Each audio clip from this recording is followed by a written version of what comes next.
you with me, ladies and gentlemen. I am Sam Bushman. I'm on the board for Liberty United and one of the co-hosts of the incredible new podcast, Liberty United. Jake Oakes, our president, and he's also one of the co-hosts, and we're going to start getting a round-robin group of people involved in what we're doing with Liberty United. We got a lot of subjects we like to cover. We don't always chase the political whatevers of the day. We have more evergreen content based on principle. Not based on people, not based on politics, but based on principle and based on living well, by the way. We'll be talking about that here in just a second. But I really want to talk about homeschooling today. We'll have a guest. But homeschooling is primarily when parents take charge of their children's education, right? They do it at home. It can range from very structured curriculum, basically government school at home, so to speak. Some do it kind of like that. Some of them do it kind of free-range kids idea, where you say, hey, man, you just learn whatever you want to. Some of them have a balance in between. Some of them are based on classical education. It's really at the behest of the parents, whatever they think is important for their children. Now, I have 8 kids. We homeschooled them all till they got old enough. Then we put them in a private school. We've never put a single kid in government school, by the way. And it's important for us for a variety of reasons. And every family who chooses it has a different set of reasons for doing so. Sometimes they want more control over values. They want control over the content. They want control over the pace. Ability to customize learning for each child. You know, they say no child left behind, but sometimes every child gets left behind or stuck behind because they're slowed down to the, lowest of the group, right? Some people say, we want a more focused environment. We want flexibility in schedule, travel, health, work, etc. Okay, so there's all kinds of approaches to this. Some do it year-round. Some do it seasonally. Some do it basically by saying, we're going to work Monday through Thursday, then we're going to take long weekends. Others say we're going to do school every single day. School is more part of life. When we go to the grocery store, it's school, right? When you're out in the garden, it's school. So there's all kinds of ways people do it. And this is the most important thing I want to say before we introduce our guest. Most folks, when they think about it, get intimidated and think, I can't do it. It's just too much. There's no way.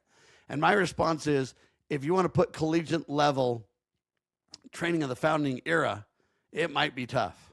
I agree.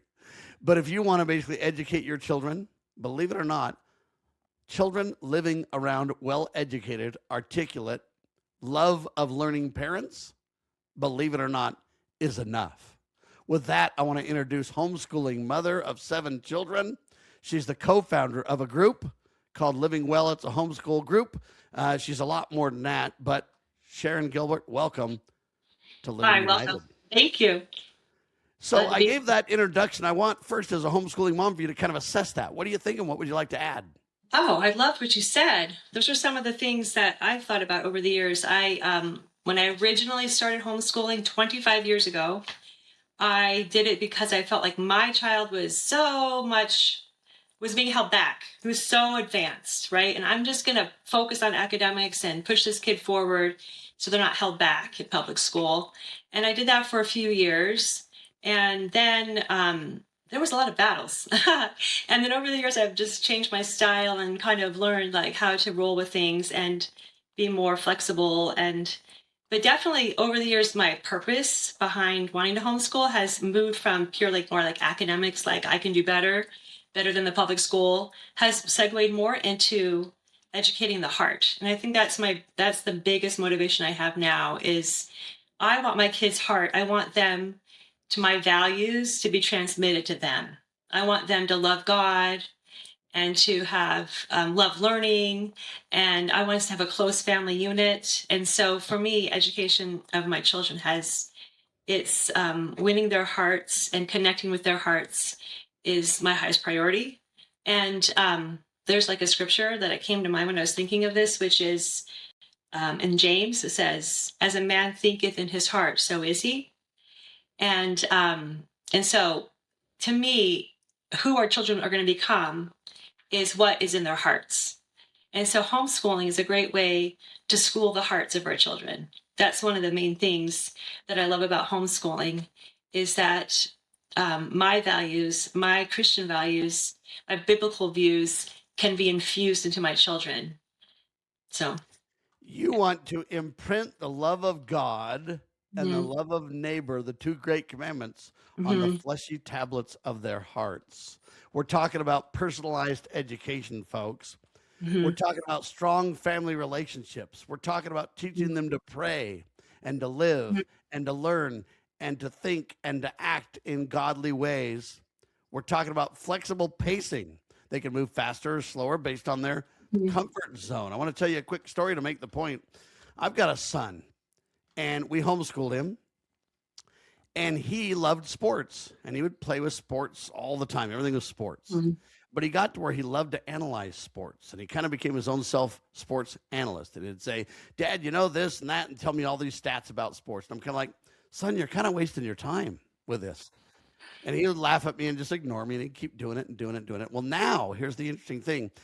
He's turned it into a career. He's got a master's degree in computer science and statistics, Mhm. and he runs statistics for the University of Utah and helps them in business so they can put together the data they need when they analyze purchases and different things like that for big corporate entities. And it all came from his love to do analytics in sports. And now I have to go to him and say, I was completely wrong and you were right. It just what he gravitated to because he loved it. And because he loved it, he learned it. And when he learned it, he was good at it and he had an aptitude for it. And it took him about 5 seconds to be past my knowledge in that topic. But now you look at him and you go, wow, he's forgot more about that than I'll ever know. And I was the guy that kind of didn't give it the credit that it deserved. I was wrong and he was right, Sharon. Wonderful. That's a great story. Yeah, I love it. I have kids that love music, and I had a son who spent much of his last couple of years of high school forming groups with college students and doing performing and going around and doing gigs. It was great. It's a wonderful opportunity for him. Things you couldn't do if you're full time public school. So, It's all about mm, potential for real learning experiences. And he did that. And so then we, after we kind of realized that he was right and I was wrong, we took him to sporting events and he'd throw down the stats. And now he literally writes applications for fun in the sports world. that's awesome. And he actually does it for a living in the real world. I shouldn't say the real world because they're both the real world. But my point is that really is important. Now, a lot of the critiques of homeschooling is, hey, you know what? You don't have an expert in the field. Mhm, They say, oh, what about socialization for your mhm, children? That's where you became a founder of mhm. the homeschooling co-op Living Well homeschool group. Tell me about that. How'd Yes. that happen? Yeah. Well, um, all through I've been in many homeschool groups. I've only lived here for 6 years, but in previous states everywhere I've lived I've joined homeschool groups and helped start homeschool groups. But there's basically two types of homeschool groups, special like categories of homeschool groups I could say. One category is the mentor style, teacher style. It's kind of like you're starting a little micro school. It's when you say, I want my kid to learn art, I'm not an artist, let's hire an artist to come and teach my kids, and let's get together with other families, and we will pay for this art teacher to teach our kids. Or Or I'm not. sometimes if you've got an artist in your homeschool co-op, they might not even take money. They might be willing to take turns, right? Exactly. Right. So that's kind of the two styles. One is more of a money-based style, and the other one's like trading style.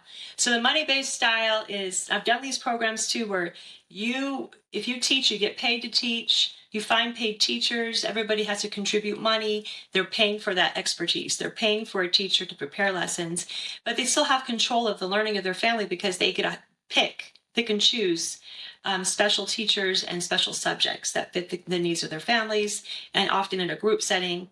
And so that's one way is like the mentor style. And then often that works great with older kids when they are trying to do things you have no idea how to do, right? And they're a little older. Yeah. Yeah. But then there's the co-op style, which is where families are just, I teach this, you teach that. Like for instance, I had a friend that sewed. I'm a science teacher. I had a degree in science. So, hey, I'll teach a science class 1 day a week. you teach sewing one day a week, and and that way the kids have fun together, they're socializing together, they're making there's a community feel, but very simple. I'm teaching some things and you're teaching some things and just swapping. And And then I've you done bring that. in the IT consultant, Sam Bushman, and you teach the kids about AI and how to use AI Right. responsibly, and it's so on, right? Yeah, right. So everybody can just teach their interests and their specialty. And I've done it with groups in different places I've lived, with groups of just like one mom training, or like four families getting together and just saying, let's help each other. I like teaching. Let's get together. We can have like a fun celebration day. Like I'll cook. I'll teach them how to cook something, and you do an art project, and you do this and that. And it's a way to both have a community and to simplify your efforts. You don't have to prepare to do the art project, the cooking project, and the dance activity or whatever. Like, you're each taking a part of it and helping each other, and you have community. And so there can be really, and it can get more depending on. So right now we have about 80 kids in our co-op and about 20 families. You said And so 80 kids and 20 families. That's a large co-op, isn't it? yeah, it's pretty good size. Yeah. And so it's organized with multiple classes by ages, and everybody, it's running like an oiled machine this year. Like, we have it simplified where I have to prepare one lesson every 3 weeks, and we rotate. And so I teach an age group this week, and then I teach another age group the same lesson the next week, and then another age group the same lesson the week after. And so it's really simplified. I only have to prepare one lesson every 3 weeks, and my child gets to participate in a total of 6 fun classes over the 3 week period with different mentors and Wow. teachers. So it's really fun. And so Um, yours is a barter kind of program, not a paid one? yeah. Yeah, ours is Okay. a right now a barter kind of program, and so yeah, it's free. And I teach science again, and I'm actually co-teaching with a professor at a college professor with a PhD. So we can like come up with great lessons and have fun, and then there's an art class, and there's like a dancing type of game, cultural game class. There's a poetry Okay. class, and anyway, it's fun, So right? I And got to get my dig in, Sharon. So you actually yeah, teach them to okay. follow the science, don't you? Oh yeah, follow the real science. That's what I mean. Yes, ma'am. Not the made up, Okay, not because the they made up say follow science. the science, but we really Yeah. actually do that. Listen, co-ops have, several benefits, but some of them are, Mhm. again, the socialization of children, for kids and for parents too. Moms get a lot of interaction and a lot of fun and a lot of wonderful projects. Kids learn as they do lunches and dinners and events, and you got the Mhm. shared teaching workload, which you talked about quite a bit. You've got access to group activities, as you've mentioned.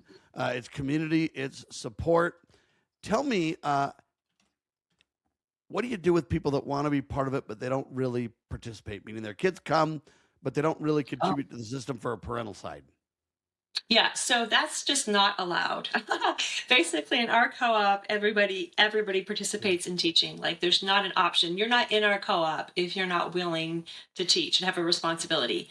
And but we're quite flexible, meaning like you get to choose things. We're very, we get together and have parent meetings every month, and we make plans together and discuss, and everybody has a role. Every single person teaches or is watching younger children and still kind of teaching the younger children too. But Or so yeah, sometimes they're an administrative side of things too, to kind of carry out some of the fundamentals right. necessary to Sometimes run, that, right? yeah, right. There's administrative type roles too, right? Right. Currently, the administrative roles are also teaching. So, like, 'cause everybody's participating in the teaching. But we do have another side of our. It's not exactly part of our co-op, but some of the same people that are in our co-op also do um, a weekly, more of the mentor style thing. And so if you're not willing to teach, if you don't want to teach, we organize classes. The morning is the co-op time, and then the afternoon we have paid classes. So you can just say, I don't want to teach, so that's fine, just come to the paid classes in the afternoon. And so those classes where we get community members to teach. So we do have like college professors teaching science classes, and we have art teachers, and wonderful classes of all kinds, and dance classes, and lots of music classes, and there's leadership classes. So anyway, lots of classes that people can choose from in the afternoon, and those are paid classes. So if you in our co-op, you have to participate. But that's our ground rules. All right. When One. we get back from a quick break, I want to talk about some more of the classes that are offered in detail. I want to talk about some of the challenges of co-ops, et cetera, because hey, everything isn't perfect, folks. It takes work. but you know what? It's doable. And what happens is the kind of thing where someone asks you to go somewhere you don't really want to go, but you go anyway, and then you come back going, "I'm sure glad I went." Mm. That's co-op because you go. When I had homeschool kids and stuff like that, we had our co-op. It was called Knowledge Builders, and we called it KB Days. And KB Days, literally, we had T-shirts and everything. Man, the kids would wear their KB T-shirts, and it was knowledge builders. And I'm telling you, we had a great time with PE and cooking and I mean, it was so fun. And at first, you're like, "Oh my gosh, can I do this?" But man, when you get around all the people, all right, ladies and gentlemen, look, Liberty United is an organization that focuses on principle, not just on politics. Okay, they have events. They have incredible opportunities for you to learn and become part of something bigger than yourself. If you want to become part of Liberty United, the website, unitingliberty.com, is what you do. And you can get involved in meaningful ways. We've got a board where we plan out things, we do events. The last event we went at was incredible. We went, had a bunch of people in a room. We learned all kinds of interesting topics. It's always about principle, though, every time. For example, is God in the Constitution? Yes, he is. He's everywhere, baby. I'm just telling you right now, and we can prove it. And we'll do a topic on that, and so then we'll talk about it and learn about it and think about it and document it and help people understand those fundamental principles. It all happens if you're part of Liberty United, unitingliberty.com. Living Well Homeschool Group. It's in the state of Utah. If people want to kind of duplicate your efforts, do you guys have kind of a template or a book or a guide that you can duplicate around the country or help people with, Sharon? We have a template. Yeah, we do have a template we could share. We don't have a book.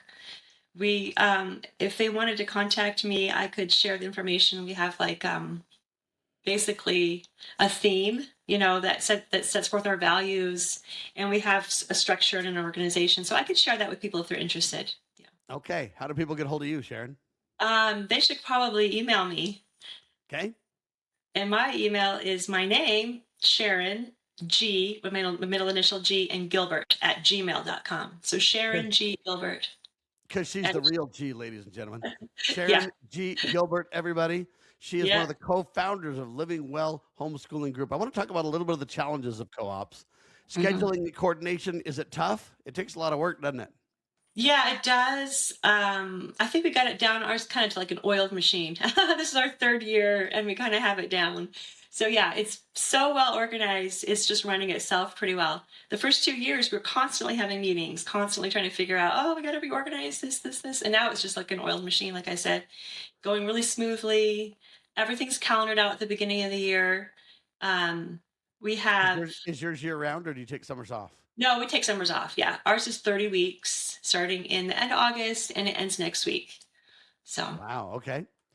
Tell yeah. me about the varying teaching quality because some teachers are great. They're educated. They're professors. They're Yeah. master's degrees. And then there's redneck guys like me. It's like I'm redneck IT, so it'd be good teaching, but yet it would be a little bit different. What about the quality of teaching? Is that Right. It does vary. It very much varies. We get to know each other and we try to suit the topic to the people, and we let them choose too. We have meetings and we discuss like who feels comfortable doing the art, who feels comfortable doing, the different subjects. And we all do team teaching too. We have 2 teachers per class. And so therefore you can like play off on your ideas, to share ideas and take advantage of each other's strengths. And so we or if somebody's out of town or sick, you still got to oh yeah. cover, right? Yep, we can cover if they're out of town. And then we also we will switch people around. Like at the beginning of the year, some of the roles weren't working for people. They weren't maybe always getting along with someone that they're working with, which could happen. And so we did some reorganization as needed, move people around and just let people switch if they feel like this isn't working for me anymore.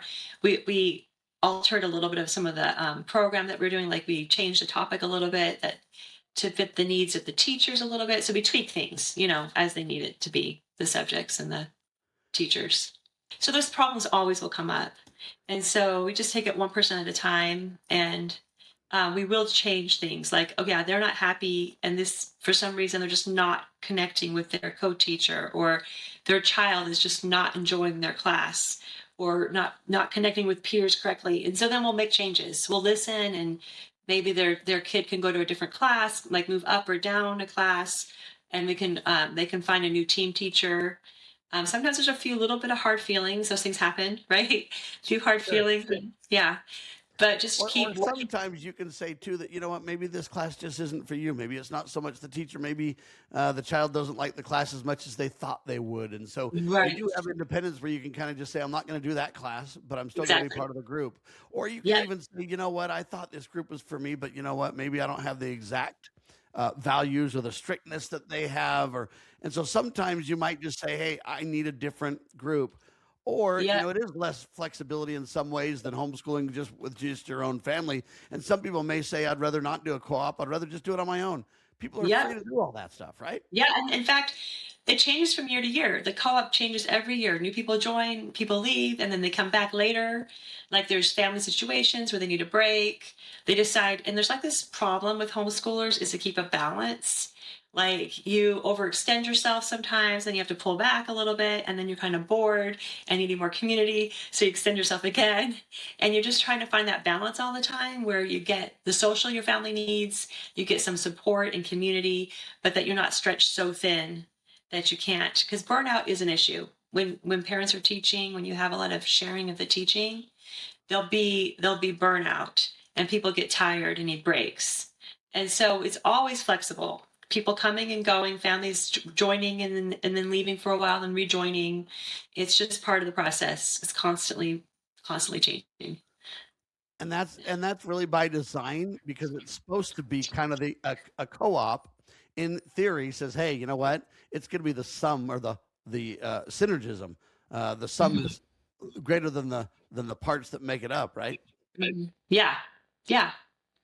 It's been, yeah, very much so. I think the community is the number one thing. Like for the kids, what they're learning is often less important than the fact that they're learning with peers. Like there's a real need for social, right? They really want to get together with their peers. They Oh, really sure. want connection and community. And so we'll do activities for the youth in the program on days outside of our co-op day, and we'll sometimes do field trips. And then like we have the mom meetings where we can get together and have mom kind of bonding time where we discuss parenting, and not just like parenting and homeschooling ideas, and share ideas. And so, yeah, anyway, the social is really, really important. I think that's the number one thing that kids want, It's what honestly. kids want, but it's also what Yeah. parents need too, though. I remember when we Mhm. homeschooled for a long time, we wondered how well our kids were doing. We're just like, man, are we turning our kids into getting far behind? And when we put our kids into a private school later, you know, the private school would do these testings, and then they would say you know, my kid, we think they go to fifth grade, and they'd be like, this kid needs to belong in fourth grade. We listened to them when we put our kids in and put our kids back a year in some cases. And believe it or not, our kids got so bored they twiddled their thumbs. And I've got one kid that basically skipped a year and then graduated in 3 years. Wow. So in a sense, they skipped 2 years. They didn't really skip 2 years because they did the work of the fourth year. But they skipped one year because they were bored, and then they did 4 years of work in three. And so all my kids, all eight of them, graduated from a private school in 3 years instead of four. You know, is this realistic for working parents? Some people are like, "Oh man, there's no way I could do it." You got working parents? We have part-time. Yeah, we do have working parents. We have not both parents working full-time, but like mixes of parents, both like full-time and part-time. Yeah, And so, like the college professor works full-time, and he comes and teaches at the co-op with me.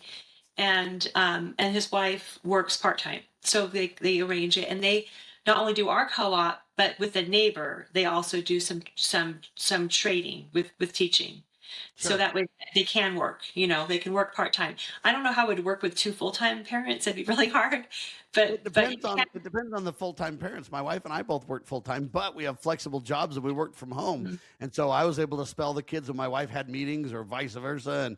And you Mhm. know, then would have other teachers like one of the co-op would do the PE thing, and our kids would be gone. And hey, would crank on work for 2 hours, and then would work in the early mornings and in the evenings. And you know, it takes a lot of dedication, but we made it work. What do you say to skeptics? People Oh, are just like, oh skeptics man. about school. I mean, some of this homeschool skeptics say like your kids are going to end up not being socialized properly. They're going to end up like being backwards or something. I've never seen it. My kids, they're wonderful kids that've done very well. They did great at college. My older kids, they've got three that have graduated from college, and homeschool didn't hold them back in any way. They're very social, fun, outgoing, well balanced people. And so, academically wise, I felt like we did even a little better in some ways in public school, Sure. because it was individualized, and some of my kids went way ahead in some of the topics, right? So Yeah. I don't know. I think skeptics, I guess they don't see how the benefits, I think, outweigh the problems with homeschool. Basically, like there can be Well, wonderful benefits. It's if worth you it. remember and put it in context, pretty much all the founders were homeschooled. So I will just say that for a claim to reality. I will also say my daughter, for example, was homeschooled for the most part, went to a private school for a little bit there at the end. We did that so that they could get a certificate of graduation and be able to go to any place they want and do anything they want to. My daughter's a well known, she runs an accounting team now. A finance team. Mhm. My other son is a web developer, and he works for a private school as a he develops their web school platform and stuff like that. And so, hey, kids can be successful. Another family I know, one of their kids turned out to be he's a rock star dentist. Everybody loves him. Very successful dentist. Mhm. So don't think that it's going to hold your Right. kids back. What you really got to think is this: homeschooling puts parents in charge of education, while co-ops Mhm. really allow community, socialization, shared teaching, interaction, and it really just supports the homeschool model of the parents. What have I Mhm. overlooked, Sharon, that you want people to know? Mhm. Um, I can't think of anything. You did a great job, Sam. Oh, wow. All right. Well, I've done this a time or three, so Yeah. any questions for me or any other thoughts that you want to throw in? I'd love to hear know about your husband's perspective. Oh, yeah. Well, my husband, he's been very supportive through the whole homeschool journey, and he has enjoyed also helping, like teaching. He's a mechanical engineering professor and has enjoyed, teaching and doing projects with my kids. It's a way that you can, doing like little mechanical projects with kids or teaching them things in the garage or something, being involved that way. So yeah, he's always really supportive. Yeah. There you have it, ladies and gentlemen. Yeah. Sharon Gilbert, our guest, homeschooling mom from Utah, homeschools 7 children, co founder of Living Well Homeschool Co op or Homeschool Group. Sharon G. Gilbert at gmail.com. They've got a blueprint, so to speak, to guide you if you want to set up something similar. They've got an incredible co op, folks. About 80 kids, 20 parents, and it runs like a clock. Sharon, thank you so much. You're welcome. Ladies and gentlemen, you are watching Liberty United, unitingliberty.com.